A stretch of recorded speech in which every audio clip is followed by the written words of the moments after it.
नमस्कार. देशोन्नतीमध्ये मी ऐश्वर्या शिंदे आपलं स्वागत करते. बघूया प्रदेशच्या आजच्या टॉप 10 बातम्या. लोकसभा निवडणुकीत राज्यात अपयशी ठरलेल्या भारतीय जनता पक्षानं आता विधानसभेसाठी कंबर कसली आहे. निवडणुकीला 2 महिने राहिलेले असताना भाजपनं कट्टर हिंदुत्ववादी भूमिका घेत त्यासाठी आखणीही केली आहे. लव्ह जिहाद, लँड जिहाद आणि वक्फ बोर्डाशी संबंधित विषय अधिक आक्रमकपणे हाताळण्याची व्यूहनीती भाजपनं आखली आहे. भाजपशी संबंधित सकल हिंदू समाजाकडून 4 ऑगस्टला हिंदू जन आक्रोश मोर्चा काढण्यात येईल. अजित पवार गटाचे आमदार अमोल मिटकरी यांनी मनसे अध्यक्ष राज ठाकरे यांच्यावर टीका केल्यानंतर मनसेच्या काही कार्यकर्त्यांनी त्यांच्या गाडीच्या काचा फोडल्या होत्या.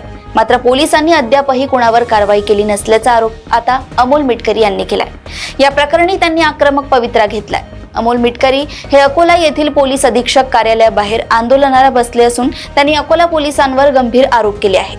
गृहमंत्री देवेंद्र फडणवीस आणि उपमुख्यमंत्री अजित पवार यांच्या फोननंतर अकोला पोलीस आरोपींना पकडण्यास टाळाटाळ करत असल्याचे ते म्हणाले आहेत.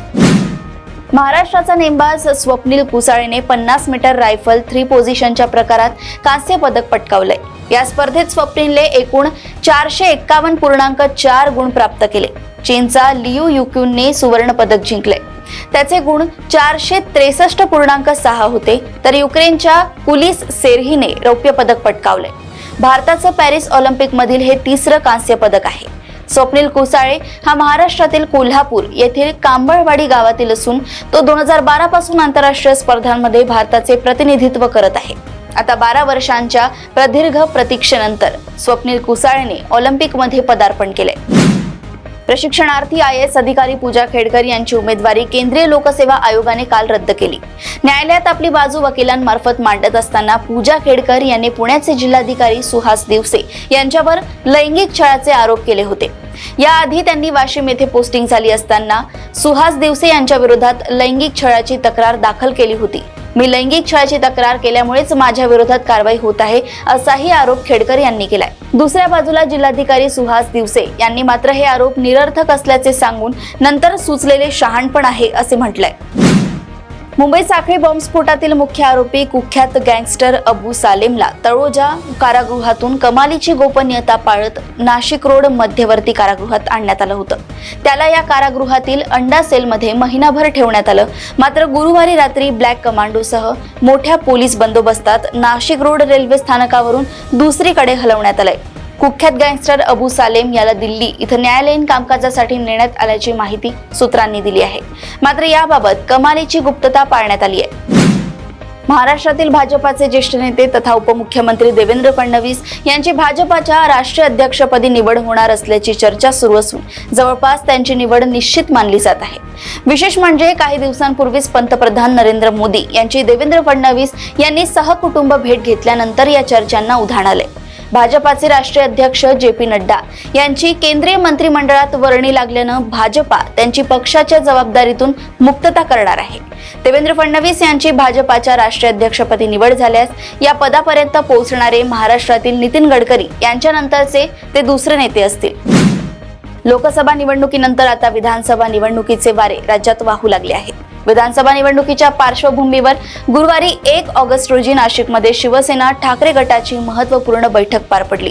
या बैठकीत महाविकास आघाडीचे जागा वाटप अद्याप बाकी असताना शिवसेना ठाकरे गटाकडून थेट उमेदवारी जाहीर करण्यात आली आहे. यामुळे राजकीय चर्चांना उधाण आलंय. अहमदनगर लोकसभा मतदारसंघाच्या निवडणुकीत निलेश लंके यांनी पराभव केल्यानंतर माजी खासदार सुजय विखे पाटील यांनी आता विधानसभा निवडणुकीकडे आपला मोर्चा वळवला आहे. संगमनेर आणि राहुरी विधानसभा मतदारसंघातून निवडणूक लढण्याची त्यांची तयारी असून पक्षाकडे याबाबत इच्छा व्यक्त केल्याची माहिती सुजय विखे पाटील यांनी पत्रकार परिषदेत दिली आहे.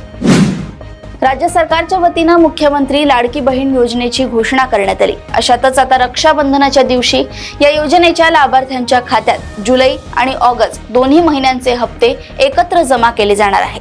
त्यासाठी तांत्रिक पडताळणीला सुरुवात झाली आहे. अशातच काही निवडक अर्जदारांच्या बँक खात्यात प्रायोगिक तत्वावर प्रत्येकी ₹1 जमा करण्यास सुरुवात करण्यात आली आहे. हा केवळ तांत्रिक प्रक्रियेचा भाग असून याबाबत कोणत्याही प्रकारचा गैरसमज बाळगू नका असं आवाहन महिला आणि बालविकास मंत्री अदिती तटकरे यांनी केलंय. येत्या विधानसभा निवडणुकीनंतर ओबीसी आरक्षण धोक्यात येणार असल्याचा दावा वंचित बहुजन आघाडीचे अध्यक्ष प्रकाश आंबेडकरांनी केलाय. दरम्यान महाविकास आघाडीच्या नेत्यांनी आरक्षणासंदर्भातील भूमिका मांडली, त्यावरही प्रकाश आंबेडकरांनी संशय व्यक्त केलाय. 55 लाख कुणबी प्रमाणपत्र वाटप आणि सगळे सोयरेच्या अंमलबजावणीला विरोध असल्याचं प्रकाश आंबेडकरांनी स्पष्ट केलंय. प्रदेशातील अशाच टॉप 10 बातम्या जाणून घेण्यासाठी बघत रहा देशोन्नती. आणि अजूनही तुम्ही आमच्या चॅनलला लाईक आणि सबस्क्राईब केलं नसेल तर लगेच लाईक आणि सबस्क्राईब करा आणि बघत रहा देशोन्नती. नमस्कार. ठळक घडामोडींसाठी देशोन्नती न्यूज चॅनलला सबस्क्राईब करा आणि बेल आयकॉन प्रेस करा.